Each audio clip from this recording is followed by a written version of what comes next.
আসসালামু আলাইকুম বন্ধুরা, হাই হ্যালো। আজকে আপনাদেরকে আমি অনেক সুন্দর একটা আইডিয়া দিব। আইডিয়া মোতাবেক আপনারা সবাই কাজ করবেন, আপনাদের দেখবেন একটু হলেও মনে ভালো লাগবে।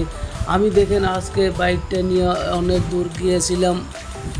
অনেক দূর যে আসার সময় বৃষ্টি পেলাম, বৃষ্টি পেয়ে গাড়িটা আমার লেত্রা হলো। ও লেত্রা হওয়ার পর আমি রাত্রে এই তো অল্প আগে এসে পাইলাম 10টা বাজায়। এসে পাওয়ার লগে ঘরে এসে আমি আরও একটু রেস্ট দিলাম। গাড়িটা ঠান্ডা হলো। ঠান্ডা হওয়ার পর আমি আরও গাড়িটা রাতারাতি ধুয়ে একদম পরিষ্কার করে দিলাম। পরিষ্কার করে একদম ঘরে উঠাই দিলাম। ঘরে উঠালাম। এখন আমি পানিগুলা কী করব, গাড়িতে পানি আছে, পানিগুলো আমি এখন আরও একটা নতুন আইডিয়া লাগাইছি। তবে আইডিয়াটা কেমন হয়েছে একটু বলবেন। এই তো দেখতে পাচ্ছেন আমি গাড়িতে ফ্যান লাগাই দিছি। অনেক সুন্দর করে ফ্যান স্পিড চলছে। আমার গাড়ির পানিগুলো সব শুকিয়ে যাবে।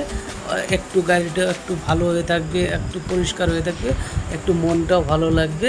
গাড়ি কোনো লেত্রা নাই, পানি নাই। বাস আপনারাও পারলে এই কাজটা করবেন। ধন্যবাদ। আপনারা কেমন লাগলো লাইক কমেন্ট শেয়ার করে জানাবেন।